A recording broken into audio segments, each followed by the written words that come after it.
আসসালামু আলাইকুম।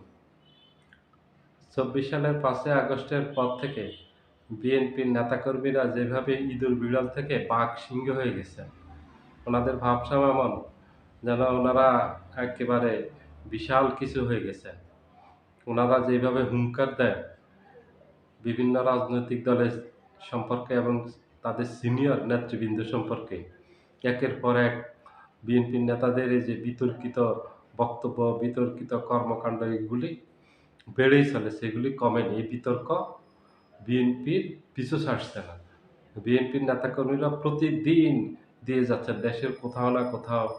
সেটা কেন্দ্রীয় পর্যায় থেকে একেবারে তৃণমূল পর্যায়ে সিনিয়র নেতাদের থেকে শুরু করে জুনিয়র নেতাকর্মীরা পর্যন্ত একই ভাষায় কথা বলতেছেন বিভিন্ন দলের রাজনৈতিক নেতৃবৃন্দ সম্পর্কে। বিশেষ করে জামায়াত, চরমোনাই, এনসিপি। জামায়াতের নেতাদেরকে তো একাধিকবার বলছেন, এরা রাজাকার, এরা স্বাধীনতা বিরোধী, এদের বাংলাদেশে রাজনীতি করার কোনো অধিকার নেই। বিএনপির অনেক নেতাই কথা বলছেন। এরা যুদ্ধ অপরাধী, মানবতা বিরোধী অপরাধী। এজন্যই এদেরকে শেখ হাসিনা ফাঁসিতে ঝুলিয়ে তাদের সিনিয়র নেতাদের মৃত্যুদণ্ড কার্যকর করেছেন। কিন্তু শেখ হাসিনা কত অন্যায়ভাবে এই কাজগুলি করছেন সেটা সবাই জানেন। বিএনপির নেতারা একেকজন একেক সময় একক বিতর্কের তৈরি করছেন। এই যে বরকতুল্লাহ বুলু, বিএনপির কেন্দ্রীয় ভাইস চেয়ারম্যান, উনি এক বিতর্কিত বক্তব্য দিলেন কি, তারেক রহমানের নাম নিতে হলে অজু করে নাম নিতে হবে। সেটা নিয়ে বিশাল বিতর্কের তৈরি হলো। তাকে শোকজ করা হলো। শামসুজ্জামান দুদু, তিনিও বিএনপির সিনিয়র ভাই, তিনিও বিএনপির কেন্দ্রীয় ভাইস চেয়ারম্যান। এনসিপি সম্পর্কে মন্তব্য করলেন যে প্রস্তাব করে দিলে এরা ভেসে যাবে। আসাদুজ্জামান রিপন, উনিও বিএনপির কেন্দ্রীয় ভাইস চেয়ারম্যান। উনি মন্তব্য করলেন কি, এনসিপির ওদেরকে, যে তোমরা কারা? নাসিরুদ্দিন পাটোয়ারিকে, তখন নাসিরুদ্দিন পাটোয়ারি খুব কঠোর ভাষায় জবাব দিয়েছেন, এটা সময় টিভির একটা টক শোতে। বিএনপির আরেক কেন্দ্রীয় ভাইস চেয়ারম্যান আহমেদ আজম খান, গত কয়েকদিন আগে ওনার একটা কল রেকর্ড ফাঁস হয়েছে। সেখানে শোনা যাচ্ছে ওনার বাড়ি টাঙ্গাইলের দেলদুয়ার, বাসাইল দেলদুয়ারে। বাসাইল থানার এক বিএনপির নেতাকেই বলতেছেন, তোমার পিঠের চামড়া থাকবে না। আমি শুধু সংক্ষিপ্ত এটুকু বললাম, ওটা 5 মিনিটের, পুরোটা বললাম না, যে তুমি আসো, তোমার পিঠের চামড়া থাকবে না। কি তাদের দলের নেতাকর্মী, কি জামাতের নেতাকর্মী, কি ইসলামী আন্দোলনের নেতাকর্মী, কি এনসিপির নেতাকর্মী, কাউকে এরা বাদ দিচ্ছে না। দেশের কোনো রাজনৈতিক দল এবং দলের কোনো নেতৃবৃন্দকে বাদ দিচ্ছে না বিতর্কিত বক্তব্য মন্তব্য করতে। ফজলুর রহমান, এই যে ফজা ফজলু বা পাগলা ফজু বলা হয়, এই ফজলুর রহমান একাধিকবার বিতর্কের সৃষ্টি করছেন। এই ছাত্রদেরকে রাজাকার বলছেন, ওনার বিরুদ্ধে মাঝখানে খুব আন্দোলন হলো। তারপর যখন চরম বিতর্ক চলল, ওনাকে নিয়ে আলোচনার সমালোচনার ঝড় উঠলো, তখন বিএনপি তাকে শোকজ করলো এবং তার সদস্যপদ ৩ মাসের জন্য স্থগিত করল। আজকে মির্জা আব্বাস আরেক বিতর্কিত বক্তব্য করলেন, যেটা সমালোচনার ঝড় উঠছে রাজনৈতিক অঙ্গনে, যে একজন সিনিয়র নেতা কিভাবে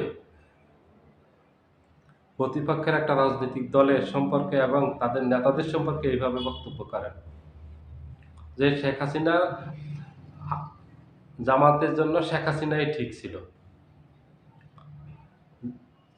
আওয়ামী লীগের মতো জামাত অসভ্য। জামাত কোনো ইসলামিক দল না, এবং জামাত যারা করে তারা কোনো মুসলমান না। জামাত ইসলামের লেবাস পরে আছে, এরা ইসলামের সাথে এদের কোনো সম্পর্ক নেই। আগামী নির্বাচনে এদেরকে ভোট দিবেন না। আগামী নির্বাচনে আচ্ছা ওটা বাদ দিলাম, ভোট দিবেন, এটা একটা রাজনৈতিক দল বলতে পারে, কিন্তু জামায়াত ইসলামী ইসলামিক কোনো দলই না, এরা মুসলমানই না। এরা লেবাস পরে আছে মুসলমানের, কিন্তু এরা মুসলমান না। এটা কত বড় কথা। এবং যে জামায়াতের জন্য আওয়ামী লীগ ঠিক ছিল, শেখ হাসিনা ঠিক ছিল, এটা যে কত বড় অপরাধ করছে উনি বলি, এটা অর্থ হলো জামায়াতে যে হাজার হাজার নেতা কর্মীকে সিনিয়র সকল নেতৃবৃন্দ সহ হাজার হাজার নেতা কর্মীকে যে গত ১৭ বছর শেখ হাসিনা হত্যা করছে তার বৈধতা দিছে এবং জামায়াতের উপর যে অন্যায় করছে, যে জুলুম করছে, যে অত্যাচার করছে ১৭ বছর তার বৈধতা দিয়েছেন উনি। তার মানে ওনারা যদি ভবিষ্যতে ক্ষমতায় আসতে পারেন ওনারাও একই কাজ করবেন। ওনার ক্ষোভ হলো এই জন্য জামায়াতের উপর এবং ইসলামী আন্দোলনের উপর। ইসলামী আন্দোলনের এই নেতৃবৃন্দের উপরও ওনারা একই ধরনের বক্তব্য দিয়েছেন। ইসলামী আন্দোলনের রাজনীতি সম্পর্কে একই ধরনের বক্তব্য দিয়েছেন কয়েক মাস আগে। আপনাদের মনে থাকার কথা যে ইসলামী আন্দোলন এটা কোনো রাজনৈতিক দল না। এদের কোনো জনভিত্তি নেই। এগুলি হইছে ভণ্ড-টন্ডদের একটা দল। এটি ওই পীরের নামে একটা ভণ্ডামি করতেছে। এই এগুলি দিয়া রাজনীতি করা যাবে না। এই যে একেক সময় একেক বক্তব্য মন্তব্য দিচ্ছেন, করতেছেন, এগুলো যে বিতর্কের তৈরি হচ্ছে, জনমনে ক্ষোভের তৈরি হচ্ছে, রাজনীতিবিদদের মাঝে যে ক্ষোভের তৈরি হচ্ছে, বিএনপি যে মানুষের ক্ষোভের মুখে পড়তেছে এবং ক্ষোভের আগুনে জ্বলে পুড়ে ছারখার হয়ে যাবে, এগুলি কি এই সিনিয়র নেতৃবৃন্দ বুঝেন না? এরা ভাবেন না? এরা তো বিএনপি রাজনীতিকে শেষ করে দিবেন, ধ্বংস করে দিবেন। ৫ই আগস্টের পর বিএনপির যে জনপ্রিয়তা ছিল আজকে তা নেই।